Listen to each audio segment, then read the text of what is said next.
श्रद्धालु भक्तजनों, कुंभ महापर्व के विषय में विभिन्न पुराणों और जनश्रुतियों के आधार पर जो प्रचलित कथा संतों और साधु महात्माओं से सुनते आ रहे हैं, उसी का सार हम आपको सुना रहे हैं।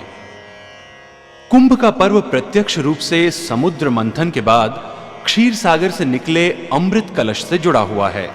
कुंभ अर्थात घड़ा, यानी कुंभ माने कलश। महर्षि दुर्वासा के श्राप के कारण जब देवगण पराजित होकर स्वर्ग छोड़कर भाग गए, तब वहां दैत्यों का अधिकार हो गया।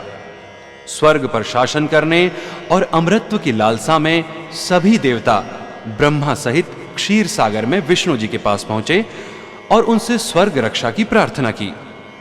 विष्णु जी के परामर्श पर देवतागण पाताल के राजा बलि के पास गए और दैत्यों को अमृत का लालच देकर सागर मंथन के लिए तैयार कर लिया। समुद्र मंथन प्रारंभ हुआ तो सर्वप्रथम विष कलश निकला, जिसे भगवान शंकर ने देवों की सहायतार्थ कंठ में धारण कर लिया। इसके पश्चात 12 और रत्न निकले तथा 14वां रत्न निकला अमृत कलश, जिसे धन्वंतरी धारण किए हुए थे। इस कलश को प्राप्त करने के लिए दैत्यों और देवों में छीना झपटी शुरू हो गई। कलश को इंद्र का पुत्र जयंत छीनकर भाग गया। कुंभ की रक्षा के लिए सूर्य, चंद्र आदि देवगण संग चल दिए। पीछे पीछे असुर भी जयंत को पकड़ने के लिए दौड़े। दैत्यों ने नासिक के पास कुंभ को घेर लिया और वहां 12 दिन तक घोर युद्ध हुआ।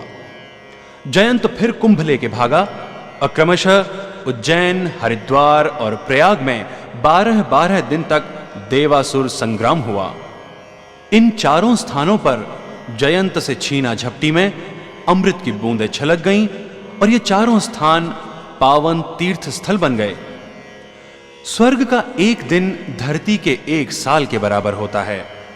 अमरत्व की प्राप्ति हेतु हर 12वें बरस पर क्रमशः चारों स्थानों पर कुंभ पर्व मनाया जाता है। प्रयाग में अर्ध कुंभ भी मनाया जाता है। भक्तगणों, जब सिंह राशि में सूर्य होता है और सिंह राशि में ही बृहस्पति होता है और अमावस का दिन होता है, तो नासिक में गोदावरी के तट पर कुंभ मनाते हैं। और जब सिंह राशि में गुरु और मेष राशि में सूर्य हो और पूर्णमासी हो, तो उज्जैन में क्षिप्रा के तट पर कुंभ मेला लगता है। तथा जब सूर्य चंद्र मकर राशि में और गुरु वृषभ राशि में हो और अमावस का दिन हो, तो प्रयाग में संगम के तट पर मेला लगता है। इसी प्रकार जब मेष राशि में सूर्य तथा कुंभ राशि में गुरु होता है, तब हरिद्वार में गंगा के तट पर कुंभ पर्व को धूमधाम से मनाते हैं। इस प्रकार हर तीसरे बरस बारी बारी से सभी जगह कुंभ मनाया जाता है। तथा भक्तों, इस दिन पंचरत्नी अर्थात सोना, चांदी, मूंगा, मोती और तांबा दान दिया जाता है और इसीलिए कुंभ को मोक्ष का द्वार भी कहते हैं।